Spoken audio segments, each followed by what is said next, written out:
गौरी पुत्र गणेश भगवान की जय। जय श्री कृष्णा, राधे राधे। नमस्कार दोस्तों, आपके अपने YouTube चैनल एक्सप्लोरिंग देव स्थानम में आपका स्वागत है। वट सावित्री व्रत पतिव्रता धर्म का प्रतीक माना जाता है। सत्यवान सावित्री की कथा में यह वर्णन है कि सावित्री ने कठोर व्रत, तप और साहस के बल पर अपने मृत पति सत्यवान को पुनर्जीवन दिलवाया था।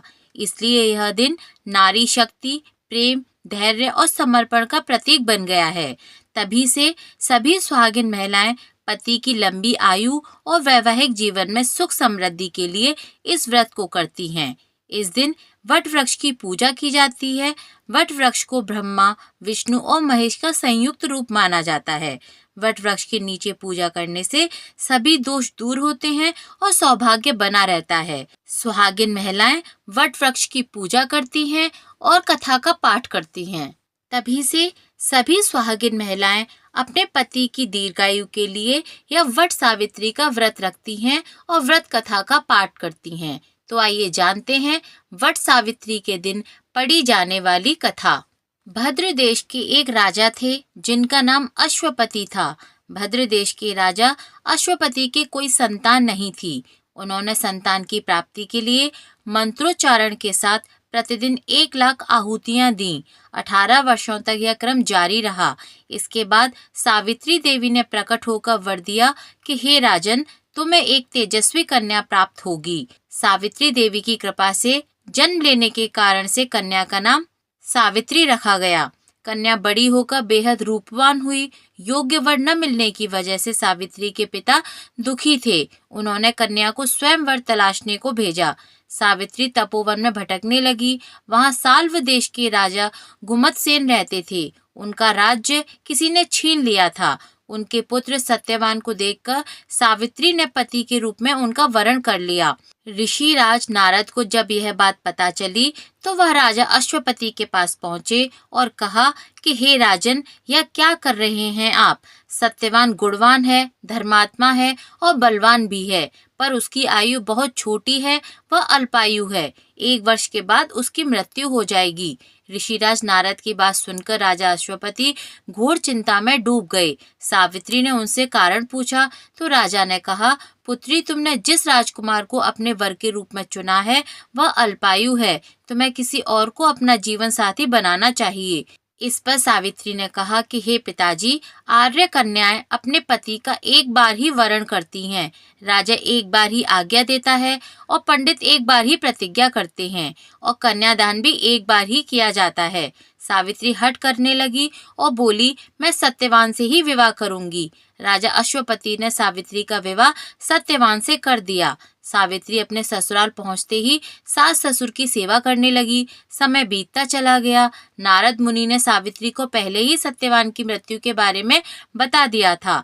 वह दिन जैसे जैसे करीब आने लगा, सावित्री अधीर होने लगी। उन्होंने 3 दिन पहले से ही उपवास शुरू कर दिया। नारद मुनि द्वारा कथित निश्चित तिथि पर पितरों का पूजन किया गया। हर दिन की तरह सत्यवान उस दिन भी लकड़ी काटने जंगल चले गए। साथ में सावित्री भी गईं। जंगल में पहुंचकर सत्यवान लकड़ी काटने के लिए पेड़ पर चढ़ गए। तभी उसके सिर में तेज दर्द होने लगा। दर्द से व्याकुल सत्यवान पेड़ से नीचे उतर गए। सावित्री अपना भविष्य समझ गई। सत्यवान के सिर को गोद में रखकर सावित्री सत्यवान का सिर सहलाने लगी। तभी वहां यमराज आते दिखे। यमराज अपने साथ सत्यवान को ले जाने लगे। सावित्री भी उनके पीछे पीछे चल पड़ी। यमराज ने सावित्री को समझाने की कोशिश की कि यह विधि का विधान है, लेकिन सावित्री नहीं मानी। सावित्री की निष्ठा और पतिपरायणता को देखकर यमराज ने सावित्री से कहा कि हे देवी, तुम धन्य हो, तुम मुझसे कोई भी वरदान मांगो। सावित्री ने कहा कि मेरे सास ससुर वनवासी और अंधे हैं, उन्हें आप दिव्य ज्योति प्रदान करें। यमराज ने कहा, ऐसा ही होगा, जाओ अब लौट जाओ। लेकिन सावित्री अपने पति सत्यवान के पीछे पीछे चलती रही। यमराज ने कहा, देवी तुम वापस जाओ। सावित्री ने कहा, भगवान, मुझे अपने पतिदेव के पीछे पीछे चलने में कोई परेशानी नहीं है, पति के पीछे चलना मेरा कर्तव्य है। यह सुनकर उन्होंने फिर से उसे एक और वर मांगने के लिए कहा। सावित्री बोली, हमारे ससुर का राज्य छिन गया है, उसे पुनः वापस दिला दीजिए। यमराज ने सावित्री को यह वरदान भी दे दिया और कहा, अब तुम लौट जाओ। लेकिन सावित्री पीछे पीछे चलती रही। यमराज ने सावित्री को तीसरा वरदान मांगने को कहा। इस पर सावित्री ने 100 संतानों और सौभाग्य का वरदान मांगा। यमराज ने इसका वरदान भी सावित्री को दे दिया। सावित्री ने यमराज से कहा कि प्रभु, मैं एक पतिव्रता पत्नी हूँ और आपने मुझे पुत्रवती होने का आशीर्वाद दिया है। यह सुनकर यमराज को सत्यवान के प्राण छोड़ने पड़े। यमराज अंतर्ध्यान हो गए और सावित्री उसी वट वृक्ष के पास आ गई जहाँ उसके पति का मृत शरीर पड़ा हुआ था। सत्यवान जीवंत हो गया और दोनों खुशी खुशी अपने राज्य की ओर चल पड़े। दोनों जब घर पहुंचे तो देखा कि माता पिता को दिव्य ज्योति प्राप्त हो गई है। इस प्रकार सावित्री सत्यवान चिरकाल तक राज्य सुख भोगते रहे। अतः पतिव्रता सावित्री के अनुरूप ही प्रथम अपने सास ससुर का उचित पूजन करने के साथ ही अन्य विधियों को प्रारंभ करें।